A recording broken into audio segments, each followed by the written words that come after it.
Persona 3 is a game that uses death to tell a story about life. Our eventual deaths are the one event that every living thing will one day need to face. But without the knowledge that we will one day die, we can't truly appreciate the life we are given. It then becomes our responsibility to fill our existence with as much joy as possible, then share that warmth with others. We need to learn that to do nothing with our time is to effectively waste it. Yet we must also learn that even things that seem like wastes of time also help us grow, even if the exact benefit doesn't reveal itself to us at the time. But when someone finds the answer to life's greatest question, another one pops up for the people surrounding them. What happens now? Grief is a complicated emotion that everyone will process in a unique way. For myself, I found it very difficult to understand grief for a long time, which I attribute to my situation of never needing to process it suddenly. People had passed away in my life, but for the most part, they were grandparents, or otherwise elderly folk. They had already fully lived their lives. It was obvious their end of days were coming. I hadn't personally known anyone under the age of 50 that had died. Not until I was about 21 years old, maybe. As I gained experience in life, I began to view grief differently, and my perspective on how to empathize with others processing it has developed. Persona 3's The Answer primarily focuses around grief as a consequence of the core journey. It's an extremely contentious piece of the Persona series which houses a vast range of different opinions for it. Most of them are not in the game's favor. For a long time, I was among those dissenters. But when I reflect on the person I used to be, it's clear that I wasn't properly equipped to truly understand what the answer was trying to convey. The lens I was viewing the game with was far more limited in what I could see with it.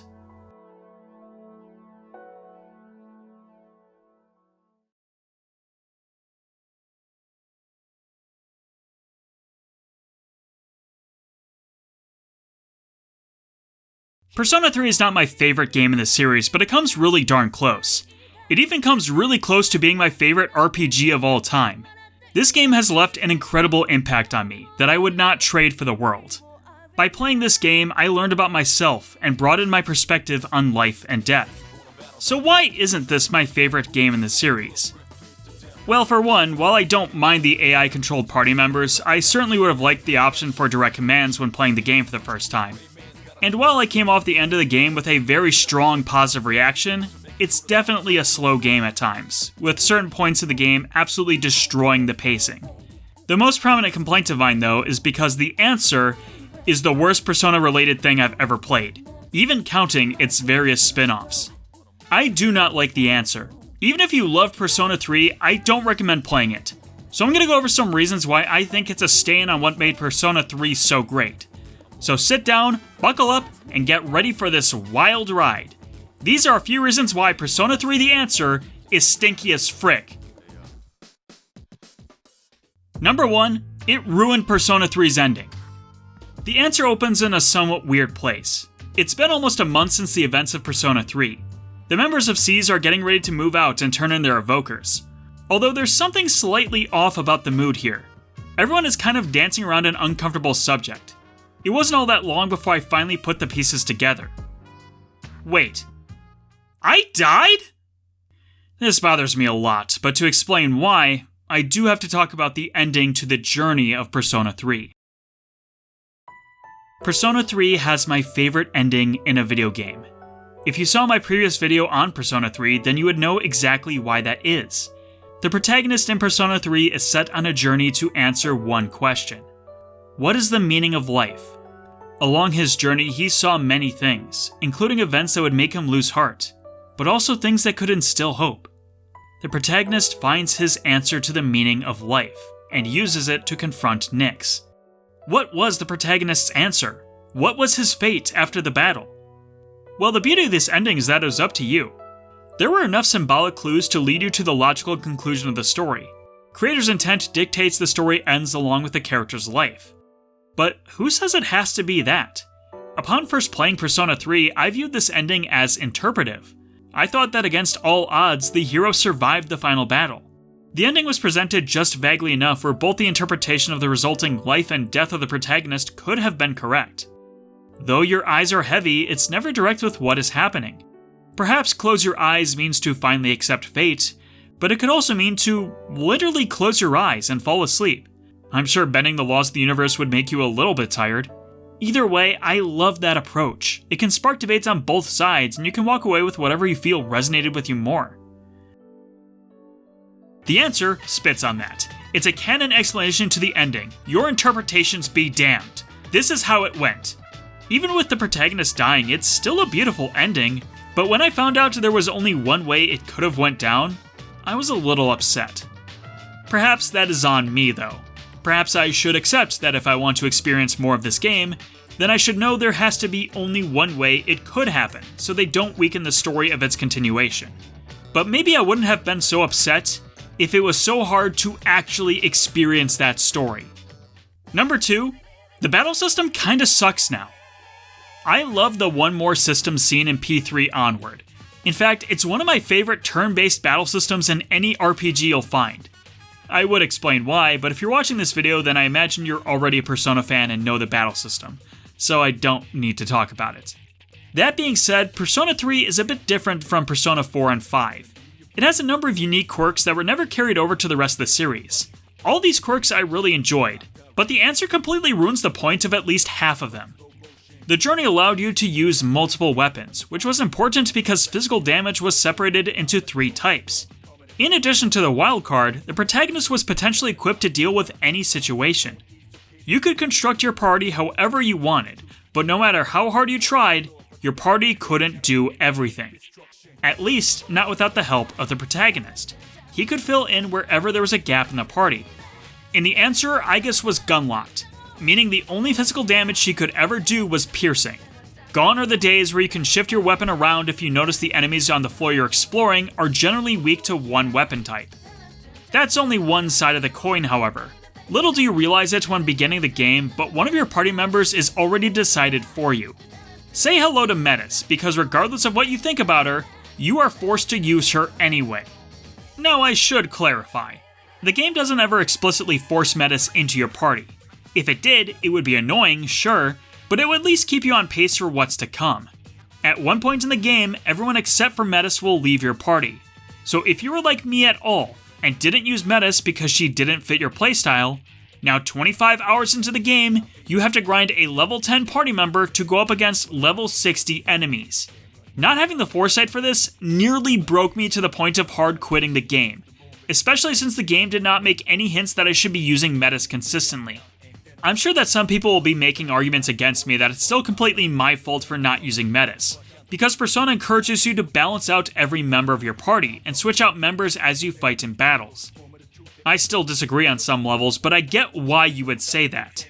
If this was Persona 3 The Journey, I would get it. Your party will get tired or sick and will become unusable eventually. But if you want to stick around in Tartarus, you can get some non-fatigued party members and head back in. In Persona 5, you can switch out party members at any time. Not to mention that one of the earlier accessible social links in Persona 5 gives the benefit of also distributing some experience to party members not in active battle. In Persona 3 The Answer, you are frankly encouraged to only have one party setup that works best for you. Since no one gets fatigued, there's no reason to switch them out. And since you cannot switch out party members unless you leave the Abyss of Time, there is less incentive to just try experimenting with someone new to see if it works. Frankly, the game is easier if you just have one consistent party. They really need their stats to be as high as they can get for the late game bosses in particular. The time it would take to train up a lower level party member could instead go to one of your strong characters already, and give you an overall better chance. The answer is more difficult than the base Persona 3. I don't mind this so much in theory. If you are playing The Answer, then you've most likely already played The Journey. It's only fair you should have a tough challenge to match your familiarity. But the stats and skills you have to face off against are excessive. There are a lot of enemies that just straight up don't have weaknesses, and even the ones that do most likely have a dodge element skill to protect them. Of course, none of this is helped by your party members still being controlled exclusively by the AI. As soon as Mitsuru used Mare and Karen again for the first time, I just went, oh no, here we go with this crap again. Not to mention there are other aspects of how brainless they can be. Like how Yukari is extremely picky about using Medea when it would really freaking help. Or how party members just love to use medicine when that's probably the second least useful thing they could probably do. This means now you really need personas on Aigis to basically do everything for you. And even that has been made extremely difficult. Acquiring new personas is the same as the journey, getting new ones through shuffle time and then passing down their skills through fusion. But I'm also really reluctant to fuse my personas since the answer does not give you access to the compendium. Not to mention that there isn't a way to guarantee the skills you actually want to pass down will reach their destinations. This is such an arbitrary limit to set on the player. The fact that they removed the compendium at all is just terrible artificial difficulty. If there's a specific persona you want, you need to go out of your way to farm encounters until you find it, which isn't fun. And speaking of where you go to find those personas, Number 3, the Abyss of Time is boring. Not only do I generally like the battle system of Persona, I also love actually exploring the dungeons. And what's truly ironic is that the combat in dungeoneering is the least interesting thing about these games. The reason I prefer Persona over any other Shin Megami Tensei game I've played is because of the social simulator half of the game. Not just because it's refreshing to learn about the characters in this grade of detail, but because if I'm ever sick of the grind, I can set out from Tartarus and just hang out to recharge. And also, regular Megami Tensei is really freaky. This is probably the chief reason the answer is so awful. It strips away that element of the game. This is a 30-hour campaign to get through, and none of that is a break from the combat, except for the 5 hours of story in this game. Yes, that's right. More than 80% of your time in this campaign is spent in combat. The time in combat you spend in a regular Persona game is probably only about 50% at a maximum. After all, there's other places you can go and activities to engage in. In the Abyss of Time, if you leave, the only other place you can really go is Paulownia Mall. And even then, all you can do there is visit the shops to buy equipment. There is nothing to look forward to after the grind in the answer, because the grind is all there is. And it's an obnoxious grind too.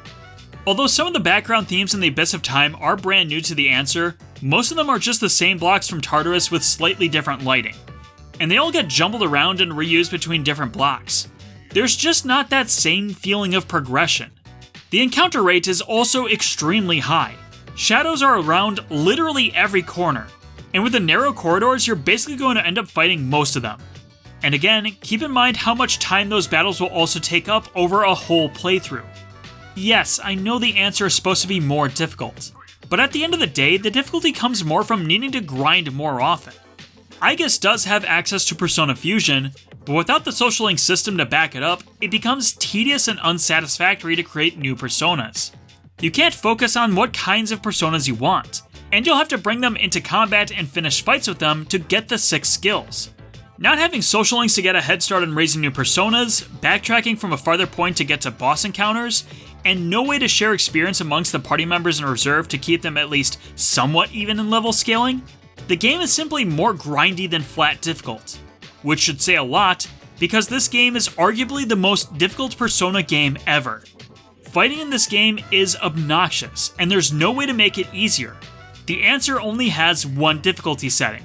There isn't an option to just view the story, or at least get to the story faster. It's just a boring waste of time. All for a story that is also equally boring and a waste of time. Number 4, who even are these characters? The story begins with Cease having one more party to celebrate the last night they'll be together. But as the clock shifts towards midnight, the news broadcast announces that it's midnight of March 31st, the same day they had already just experienced. Soon after, the floor in their dormitory bursts open, and out comes a robot similar to Aigis, who then attacks the entire team. Seeing her friends in danger, Aigis awakens to the power of the Persona protagonist Wildcard, allowing her to summon Orpheus. Winning against the unknown foe, Aigis passes out and is invited to the Velvet Room, where Igor and Elizabeth explain the situation to her. After waking up again, Aigis is now equipped with additional armor to protect her, and then they're taken down to the Abyss of Time, a realm that appeared after Tartarus' disappearance in the main game, and the realm they need to explore for an exit from the time loop they're now stuck in. Basically just an excuse to have a dungeon for the expansion. But the story from this point on kind of takes a backseat, only occasionally being interspersed going forward, with the only hint of a narrative being the obvious shadow of the protagonist you're chasing after. At the end of each block in the Abyss of Time is a giant door that reveals a bit of the past. The true nature of these scenes is unknown, but gradually becomes more obvious the more they are viewed. The common link between the flashbacks is them being the exact moment the main party members awaken to the power of Persona. I admit, I really enjoy watching them. One of my somewhat minor gripes with Persona 3 is how the party members just show up, already having awakened to their personas outside of Fuka and the protagonist, especially considering the other games make a big deal out of them. But unfortunately, that's the entire substance of this story. It's just 5 hours of constant battling until you get to a 5-minute cutscene that is just fan service, then the cycle repeats. And I admit that it's cool to see, but there isn't a whole lot to it. And another reason why I'm so upset. I'm not sure what was so different about the party members after the events of the main story, but in the answer they were a bit more angsty, let's say? They don't even feel like friends anymore. It makes sense though. Their best friend passed away not even a month ago, and none of them really know why. The revelation they are supposed to find is that although they have lost a friend, it's time to move on and not dwell in the past. In other words, it's a story about acceptance and... Wait, wasn't that the whole point of the journey? The protagonist found his meaning of life, which based on the canon ending, we can probably guess is something along the lines of, don't be afraid of death, it comes for all, but if you find people who care about you, you'll be immortalized in their thoughts even after you are gone. How did he come to this conclusion? Because nearly every social link in the game was looking forward to an impending doom, or in some cases reflecting on a previous doom, but learning to accept themselves so they can move on. But this can also be seen in the main party members. Every character awakens to their true potential after accepting the death of someone important to them, and because of that, their personas evolve. Except for Koromaru because you can't improve upon perfection, and Shinjiro because he's too dead to care. I could list all the examples here, but it would be a bit redundant. Essentially, every character has experienced the death of another person, and by coming to terms with the fact that they are gone, your heart will grow stronger. So to see everyone being sad and distant is just character regression. It's not until you get to the 90% mark in the story does it finally get to be really interesting. The entire time, the party is chasing a shadow who they aren't able to identify, but is obviously the protagonist. Finally making it to the very bottom of the abyss of time is where he is found. And this is the best boss fight in the entire Persona series. I'm not even kidding. I had played Persona 4 before I had even touched Persona 3. And I was waiting for a boss fight where we fought against another wildcard Persona user. So I was disappointed that it never happened. That's half the reason I loved the Nyx Avatar fight so much when I played P3 for the first time. It was the closest I had seen the series come to pulling off that concept. But it wasn't quite in the way I wanted it. So imagine my surprise when Shadow Makoto appeared. Holy frick. There is no mistaking it. During this boss fight, he is changing personas. And he doesn't change personas in different phases of the fight, he swaps between them constantly. You always have to be on your toes. And it pissed me off so much. Why? Because now when I tell people the optimal way to experience the answer is just to skip in and watch the story cutscenes on YouTube, that is going to come with a tinge of regret. Then they're also skipping this amazing boss fight. And honestly, after this point, the story just fizzles out. After the Shadow Makoto fights, they all get pieces of a magical key, but it will only work if all of them are joined together. The one true key can either be used to break the time loop they're stuck in and escape the dormitory, or it can be used to open the door to Makoto's room so they can travel back before the final battle with Nyx and potentially save his life. This is when they all agree that the best way to settle this is to battle it out and have the victor of their own tournament decide how to use the one fully formed key. You know, when I saw the animated cutscene at the beginning of the game that showed off this moment, kinda thought it would be way more interesting than it actually ended up being. I thought there was going to be some massive fallout between them, that this was going to be something way more devastating than it actually was. I know that Seize isn't supposed to be on friendly terms here, but it's like they're not even that mad at each other. And I am kinda happy to see that Yukari cared enough to want to save me, making her the true canon waifu, and my decision to romance her in Persona 3 justified. But it really doesn't make sense to bring me back when I saved the entire world. The storytelling here was overall so weak that I wasn't invested. And afterward, the team goes back into the past anyway to see when Nyx was sealed by the protagonist. But to be honest, the story here is so far removed from where we even started this expansion from that I don't even care about what we're fighting as the final boss. It might very well be the most pointless fight in the entire series. I'm fine with Cease discovering the reason Mikoto died in the final battle. Like, it's silly that he became a door, although I appreciate that we're given an explanation, even though I think it kinda ruins the ending of the journey. But the idea that this game then presents this nonsense that he's not actually really dead, and that it provides some vague hope that maybe somehow, someday, some way he could be revived from that fate is just counter to a story about death. It was the easiest answer to the question of what their friend went through. But they've all grieved for other people already. They should have learned this lesson before the whole expansion even started. The answer really was a huge waste of time. Now I know why the original PS2 version of Persona 3 is more expensive than FES. Not because it's more rare, but because not having the answer come with it makes it more valuable by default. So what's the verdict with Persona 3 then? Well, the bottom line is that it's still a game worth playing. Persona 3 FES is the most viable way of playing the original game. If you have a PS3, you can even download it as a Classics title. Otherwise, if you do have a PSP or PS Vita, some claim that Persona 3 Portable is the definitive version of the game, despite not having a fully explorable town, anime cutscenes, or a way to view the aftermath of the story as seen in the answer. I personally haven't played a lot of Portable, so I can't really vouch for it, but I do have to say I prefer the original version over it. But I digress. Persona 3 The Answer is a hard skip from me. Despite the few good things it does, the best way to experience it is to honestly just look up a cutscene compilation on YouTube without subjecting yourself to any of the grinding it takes to experience it. Persona 3 is a game I absolutely love, but holy heck does it have a lot of glaring flaws that aren't AI-controlled party members. And Persona 3's Answer has so many more flaws.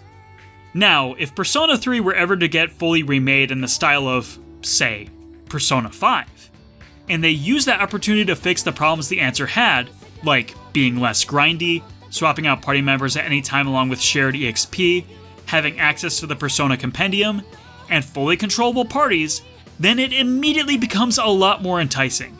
It will be the definitive way to experience the Answer, and I really hope that ends up being the case one day. But as it stands now, Persona 3 The Answer is maybe the worst piece of Persona-related content ever made, and as far as I'm concerned, I never want to play it again.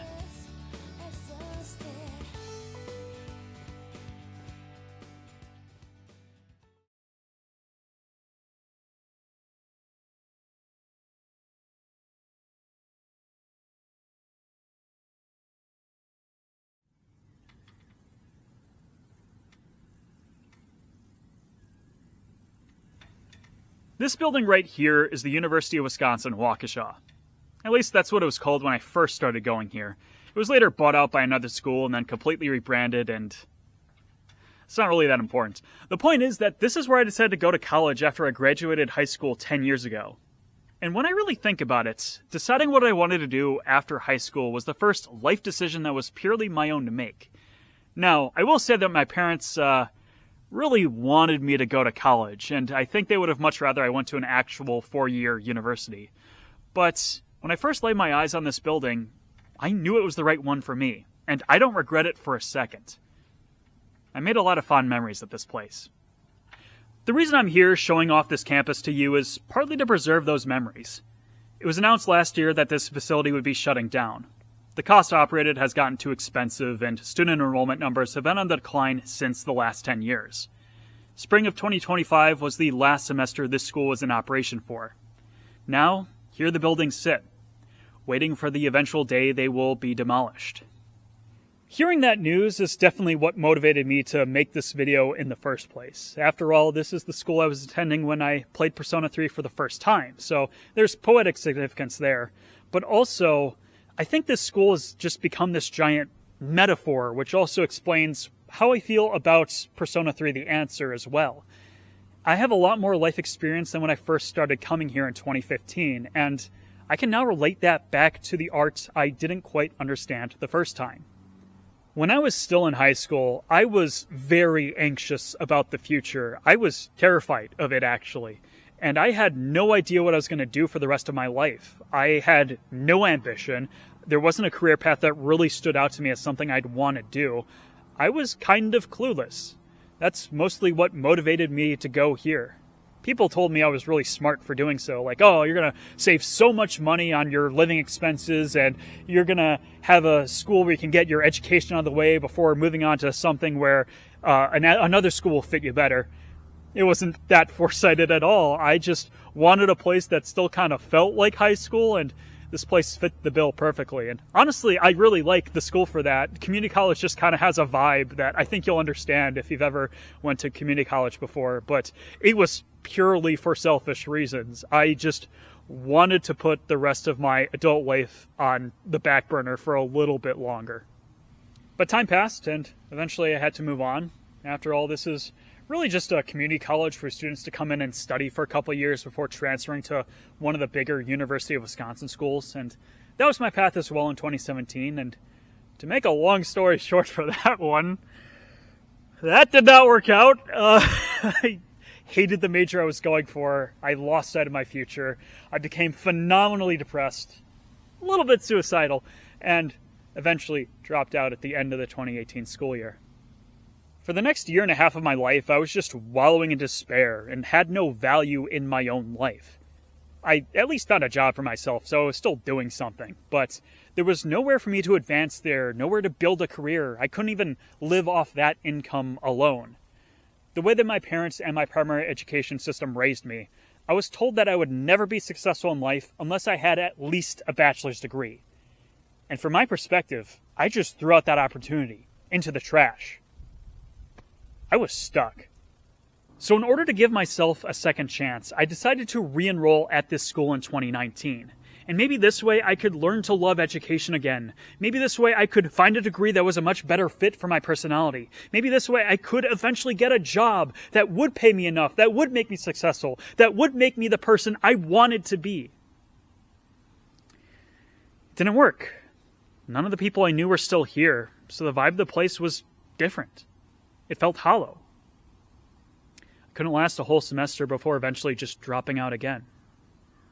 I had so desperately wished that my life could go back to a point in time when it felt more stable and worth living.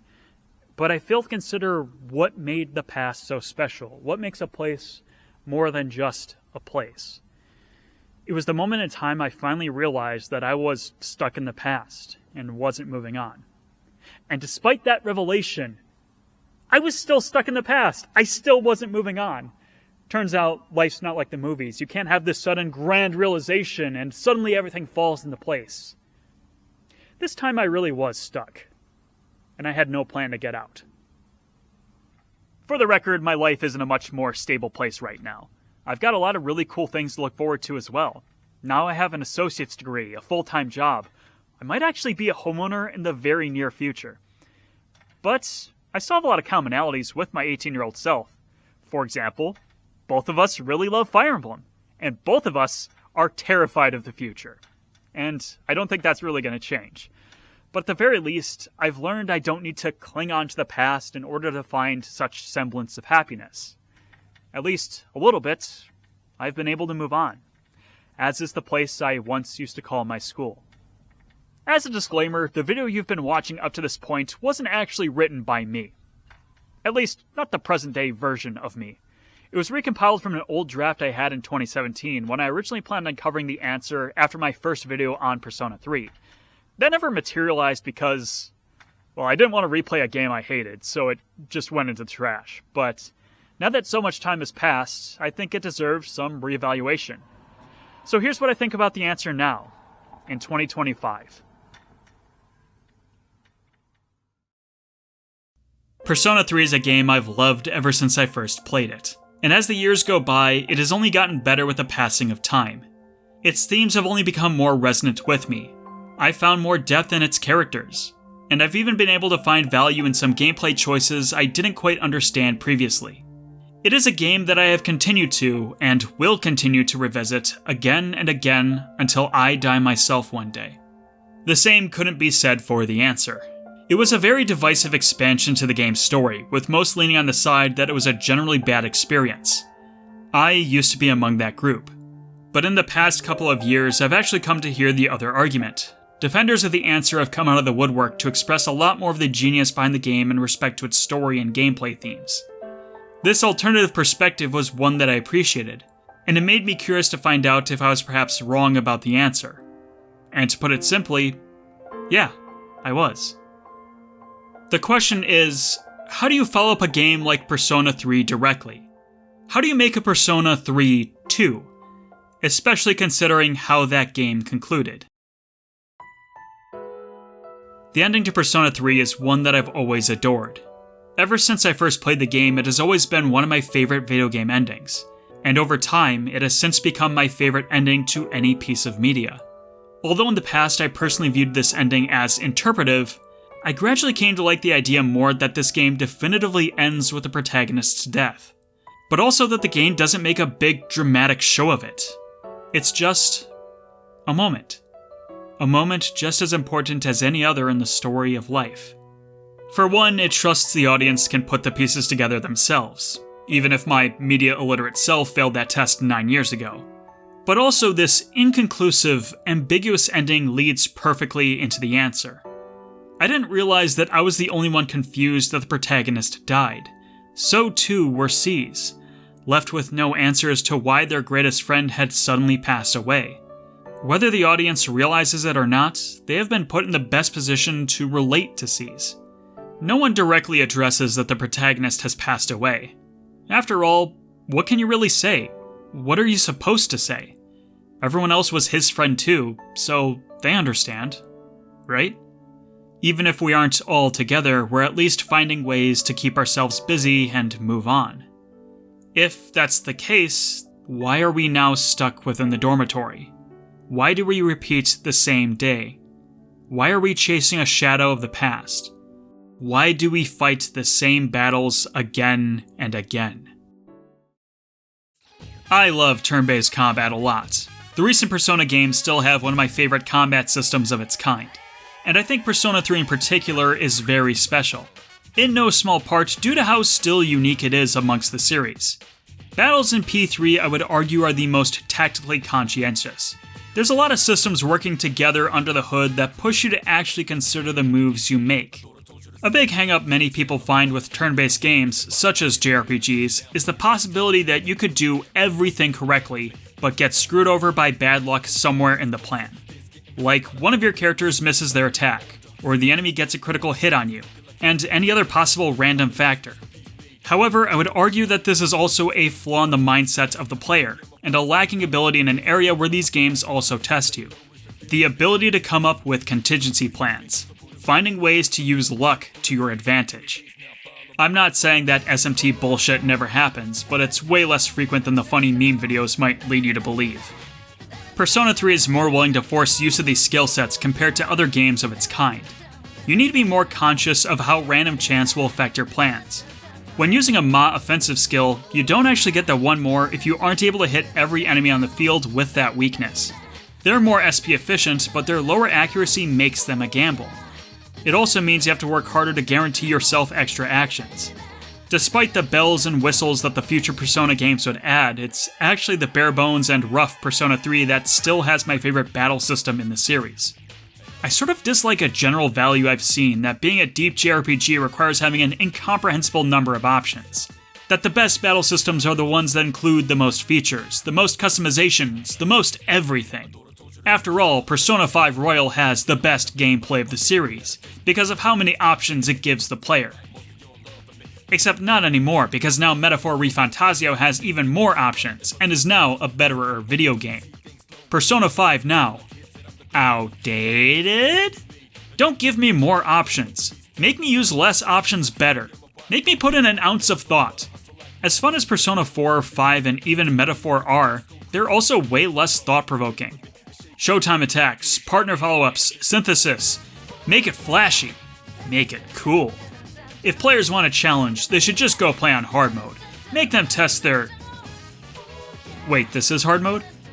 Persona 3 is challenging in a few key ways, but overall I would argue the game is actually pretty easy, even on its normal difficulty setting. Sure, if you have no idea what you're doing, that's one thing, but once you get a handle on the general game flow, it practically bends to your whim. The thing about the answer is that it knows you've made it through a 70-hour campaign with this battle system already. The game is upfront that the experience is designed to be more difficult than the base game, with no difficulty option to cheese past the challenge, including no option for a new game plus. You can't get away with surface level knowledge of a basic strategy anymore. Enemy groups are a lot more complicated, with many having a lot more diversified elemental resistances. Even the few enemies who do have an elemental weakness are able to cover that with a dodge element skill. As I was playing, there was no general pattern to the fights I could follow. I constantly adapted with new tactics and movesets in the same battle. It was actually pretty awesome.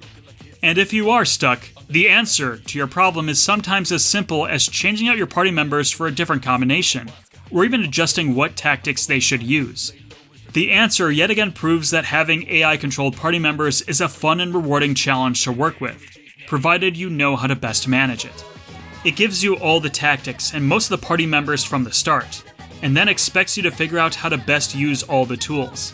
An understandable task given its placement as a bonus campaign. Not only was I making use of party tactics way more often in the answer, I was also paying more attention to which skills my personas had so I could fill their gaps. Now, do they waste turns on stuff you don't want? Absolutely. I don't deny the system has imperfections, but it has a lot of strengths that direct control doesn't. Being aware of what your teammates' abilities are and directing them without forcibly commanding them is immensely gratifying. When you give them an order and they fulfill it in the way you want them to, you almost feel proud of them. It gives the party members their own agency and identity. I'll come out and say it. I grieve for this system being abandoned. I know why it was. Auto-battling, ironically, isn't friendly to casual players. Persona wouldn't be as successful as it is now if it continued to use this method of party control. But both design methodologies can be valid, and the fact that no one else has really iterated on this system makes me a bit sad. Because now I'm at a point in my life where I understand what the team who made Persona 3 was going for. There are even aspects of the overall design I've been able to rationalize when I'm not looking at things comparatively. Perhaps the most consistent complaints you can find for the answer, even amongst the people who like it, is the absence of the Persona Compendium to buy back previously acquired moves. But I think this was a deliberate omission. Since a major aspect of grief is the feeling of being stuck in the past, unable to move on, it makes a lot of sense you aren't able to reacquire the gameplay options you rely on. The game doesn't want you to be willing to let go.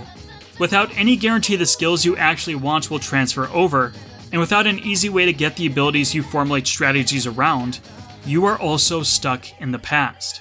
You are holding yourself back from growing stronger. I was a lot more careful and aware of the personas I fused together. I never made a fusion haphazardly in the answer because I wouldn't be able to get the persona back so easily. Normally in this series, I also keep the starting persona until I reach credits. I like doing this from a personal preference standpoint. I really like the thematic idea of always having a reminder of where you started. But Aigis has a very compelling narrative justification for not fusing away Orpheus. This is a reminder of her treasured friend, the one linked to someone who has long since departed. No matter how valuable an empty persona slot is to have, and no matter how weak Orpheus is in the grand scheme of things, I just can't bring myself to make her give it up. The gameplay messages may be a bit too subtle, which I think makes the answer come off as a bit more monotonous to players. Although there's an understanding to be made that the monotony is kind of the point.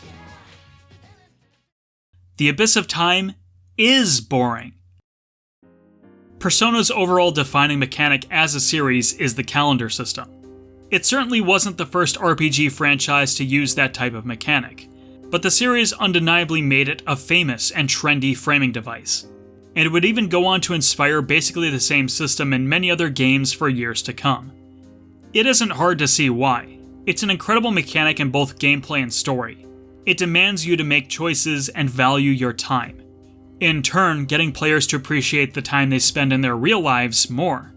Without this calendar system, Persona's identity wouldn't be as strong. This is proven by the answer. The game takes place over the course of a single day on repeat. Cease is trapped within the dorm. They can't live their own lives. They can't even leave. Their focus can only be on the situation at hand. There are no social links. There are no activities for personal development. There is just the dungeon crawling. I remember I used to compare it to regular SMT because of this. But that comparison isn't even just surface level. That's like atmospheric level. After all, at least SMT is adventurous, and going through dungeons can be a unique visual experience with different variety. The Answer only has one dungeon. It only has one town area. The scope is limited even by the standards of the Persona series. The structure of the Abyss of Time is very straightforward. You head into one of the doors, descend down the successive floors in the dungeon, fight a couple bosses along the way, and eventually reach the end of the block, where you're rewarded with a short cutscene of one of the party members' past. The Answer is a game where characters reflect on the past, think fondly of the past, maybe even subtly desire to return to the past. Is that not essentially what people wanted when they bought Persona 3 FES? Or Persona 3 Reload, for that matter, to once again relive those memories. But what about when it's over? You can only do something for the first time once. The experience just isn't the same when it's intended to be replicated. The Abyss of Time looks like Tartarus, plays like Tartarus. They are all the same architecture and structure and decorations, but the lighting and fog is a bit different, as if to say things don't look quite like how you remember they did. It's like you're getting the highlights of what Persona 3 was as a video game, but without any of the build-up and progression that made Tartarus so engaging to climb. This is the formula The Answer follows for the next 25 hours, on top of the additional 25 to 40 hours of combat you already experienced in the journey. And to be honest, it gets boring pretty quickly. Paulownia Mall looks like it always has, and yet being here is kind of miserable. There's none of the truly fun things here. Club Escapade is closed, the arcade isn't open, the record shop has no value to us. The only NPCs to converse with are the shopkeepers. These places where we originally met friends of all types are now empty. Even if we return to a place from our past, we can never truly recapture the reason it was so meaningful to us. Not without those people that made the place more than just a place. When thinking about it this way, The Answer inherently made sense to me. Even if we could go back to where things are familiar, we can never truly return. Whenever I revisit a place I grew sentimental attachments to, like a school or somewhere I worked, maybe even a park I used to visit, I only seem to find myself reminiscing on things like how much the place has changed since what I last remember, or the memories I made with the people who were also there with me. Now that I don't have a life with them anymore, I wish they knew how much I appreciated them. I wish I could see them one more time to fix my mistakes. Let them know that I cared.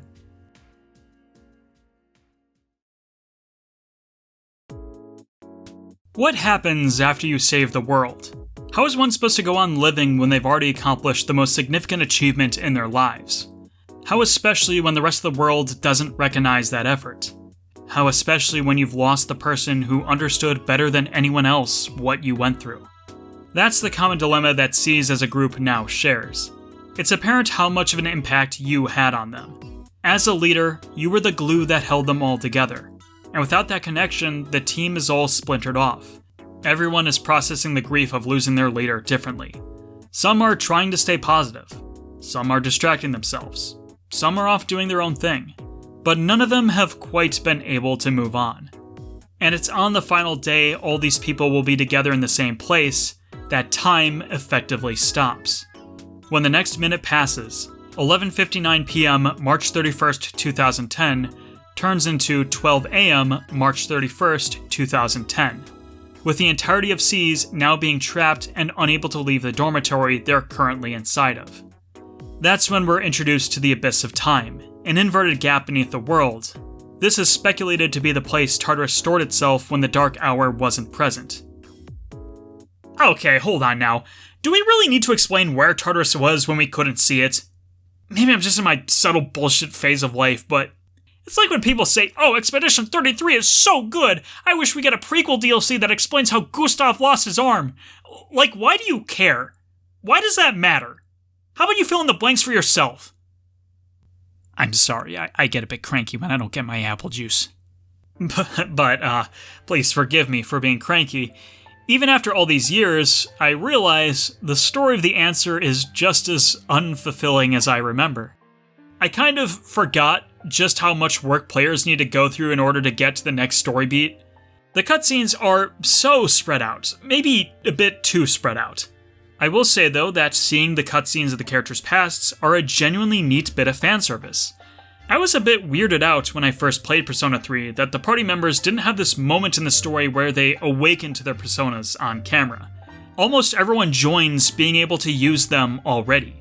I understand now that moments like that didn't really have a place in the narrative that Persona 3 was trying to tell.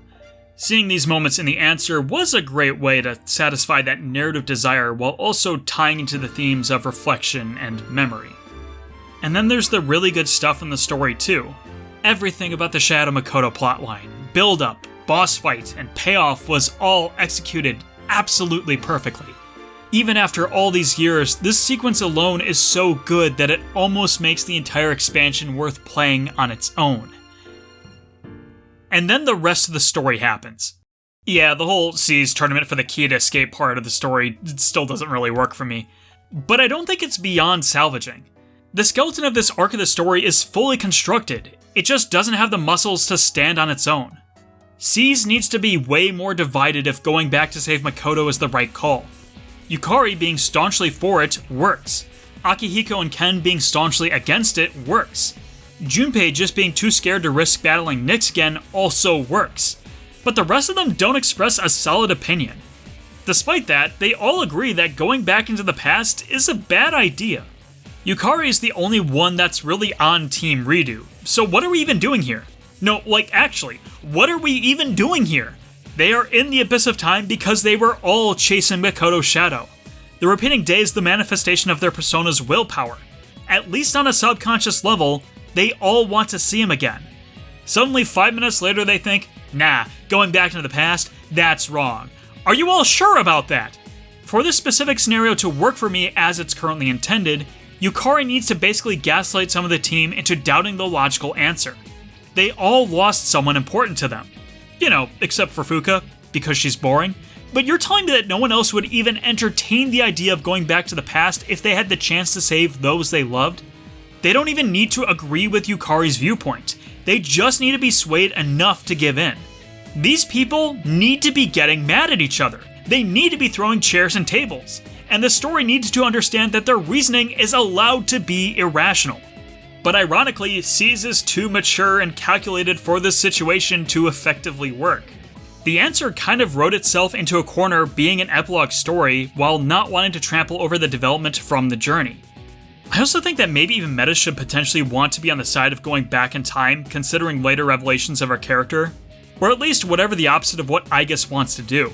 But Aigis doesn't know what she wants to do. This is a part of the story where it's almost working, but not enough to truly be bespoke. It's clear what they're doing, they're making Aigis indecisive, but the game isn't conveying that in a way that I think sells the message.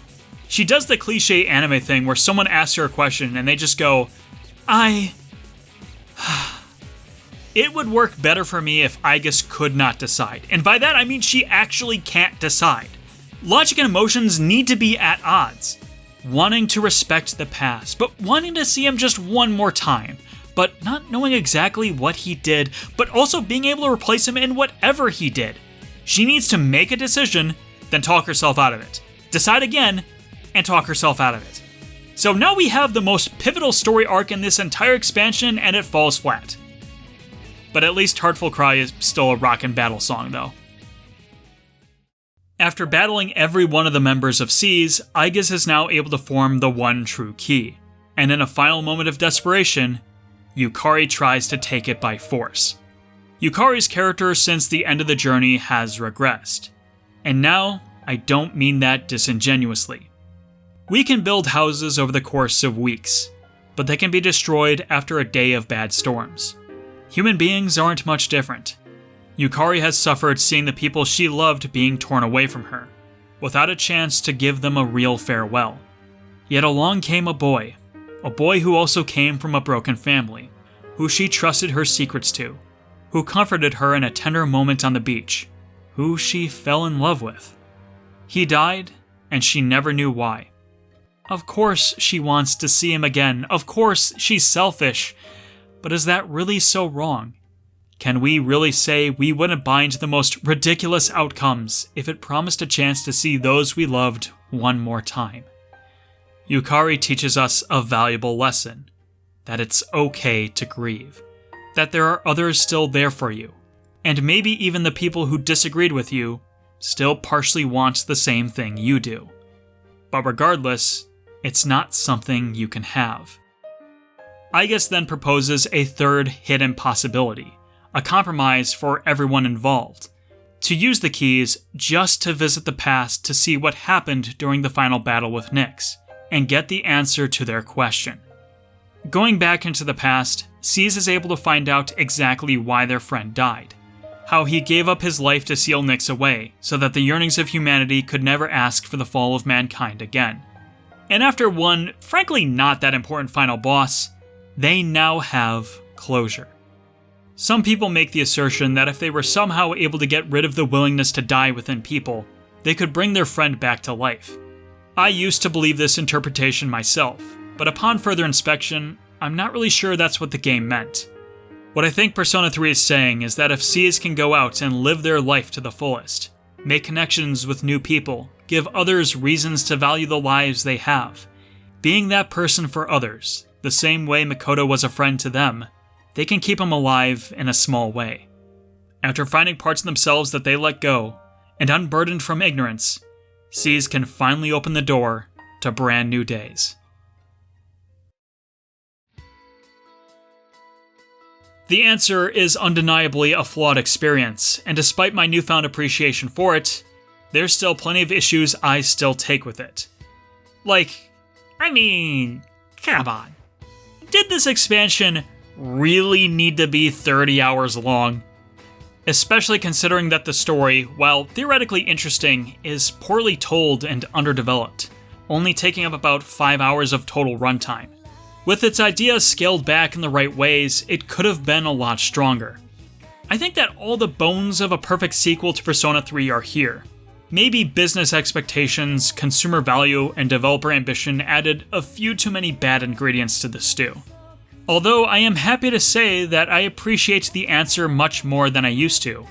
8 years later, I have new life experience that I can draw upon. Because back then, I didn't have anything to grieve or something that I truly regretted. After 2017, that's ironically when I finally got stuck in the past. That's when I started chasing specters, regretting both decisions I made or inactions I never followed through with. I began wishing every day that I could go back to being 19 and start redoing things to make my life better. And because that's all I wanted, I stagnated. I wasn't allowing myself to look towards tomorrow. Simply put, this is not a broadly appealing experience for everyone. If you aren't willing to interrogate what the game is trying to say as a ludonarrative, you will struggle to find any enjoyment with the answer. I tried talking about this in my latest video on Persona 3, but I think it's inherently limiting to view video games as something which need to be fun. There is a wealth of artistic potential in telling stories with the absence of enjoyment. Playing the answer probably shouldn't be fun in accordance to the subject matter it wants to explore. But with how gamers across time have been conditioned to believe a game's primary objective is to be fun, that leaves games like the answer much more difficult to appraise. At this point in my life, it no longer matters if the answer is a masterpiece, or even if it's objectively good. There is a story it wants to tell, and despite fumbling over the details, the broad strokes have been conveyed. To those who it will resonate with, it tells a valuable story that we can apply again to our own lives. The answer is a special game that does deserve to be a part of the series. And then the Persona 5 style remake ruined it. Thank you all for watching this video on Persona 3's The Answer. I hope you all enjoyed the format I ended up going with. Even though half of what I said in this video is not something I really agree with, my opinions on The Answer cannot be defined only by how I most recently feel about it. More than anything with this video, I wanted to express how having a different perspective changes a person's viewpoint of a piece of media. Our thoughts on a game, or movie, or book are not immortalized under the circumstances we first experienced them. It could be that more knowledge allows us the opportunity to acquire a taste for the bitter, Maybe even conversing with others will allow us to see new perspectives. Maybe having more life experience allows us to relate to something we previously didn't understand. Which is not to say that my feelings when I first played this game as a 19-year-old were wrong. Games, like any other art form, are defined by the subjectivity of its audience. Liking or disliking something, that's up to you. And it's okay if it changes again and again. To be honest, I might not have ever replayed The Answer if it wasn't for other video creators that expressed their own positive views on it. And at the very least, I hope that you have also come to a greater appreciation for The Answer, even if you previously didn't, or even still don't like it. This is why I always like to re-experience games after having been distant from them for so long. Although there are certainly experiences I no longer enjoy, more often than not, I always seem to come away with a greater appreciation for them. After all, going back to the past isn't always a bad thing. Just don't get stuck there.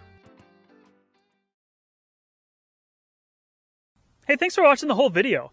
Now, as a bonus clip, here's some memories of the school. The Fine Arts Center is arguably the coolest building on campus. I think there's like an actual name for it. It's named after someone, I'm pretty sure. I don't remember who or what. I apologize. Fake fan of this place. But first off, there's a community theater in there, which people would host plays out of, and that was cool. It's actually a pretty decently sized theater, so that was awesome. But what was so special about this place for me is that on the second floor, there were probably not there anymore, some pianos, which were in some individual playrooms. And what I would do sometimes is I would just go in one of those, shut the door behind me, and just start playing songs on the piano. I don't know how to play the piano, so I was just playing like the ocarina songs from like Ocarina of Time and Majora's Mask and things like that. So very simple stuff, but you know what? It got me to practice a little bit of music, and I would even do that when I wasn't attending the school. Like when I moved to the other college I was going to at the time, this place was on my way back home. So I would drive past this place, but then pull in and then go upstairs to the pianos and start playing some music even after I graduated from this place. So it was pretty fun. So this spot right here is actually the back of the Fine Arts Center on the second floor, and there is a very specific memory in this place in particular. So to contextualize this, at the start of this particular day, I was a freshman. This was still my first semester, and there's a parking lot at the bottom of the hill here, and I accidentally locked my own keys in my car like a dummy. And what I had to do is I had to find someone who I knew, which there were some people here. There was one guy I went to high school with who was also coming here. And I said, hey, Justin, I need a favor. I need you to drive me all the way back home so I can grab my spare set of keys and then come back here. And I had time between classes. Thankfully, he did too. So it all worked out. But I was also taking a philosophy class in this center, which is where the story begins. And on this particular day, we are assigned a group essay project. And I don't know anyone in this class. I'm kind of antisocial and kind of anxious. I'm like, oh, I don't know how I'm going to handle this. But thankfully, as I was walking out of the building, as I was walking through here, some guy in my class approaches me. He says, Christopher, I want to talk to you. Look like you have a good head on your shoulders. You look like you're pretty smart. I kind of want you to be on our group for the paper essay. And I was just biting my tongue because while flattered, I had to resist the temptation to tell him I'm not that smart. I just locked my own keys in my car. So there's that for you. There was one time I was just sitting here. I don't even know if I was doing anything in particular, but one of my classmates from one of my other classes in my first year came up to me and said, oh, hi, Christopher, this is my friend. Oh, by the way, do you have a Facebook? Can we add you? And then I'm like, yeah, sure, here we go. So I added both of them. And then that's basically as far as that went. I don't think any follow-up really happened there. But what I actually learned last year is I met up with I think her cousin or maybe a friend of her cousin's or something like that. And she noticed I was Facebook friends with her.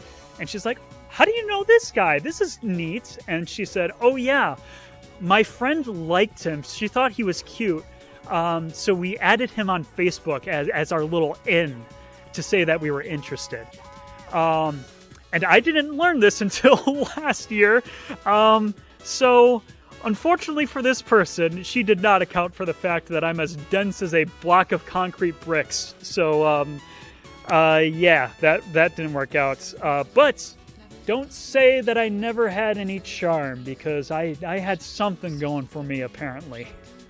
Behind me here is the Academic Success Center, or at least what remains of it. That is a cleaned out room now, but this is one of my favorite parts of the campus because I actually used to work out of here between the years of 2016 and 2017.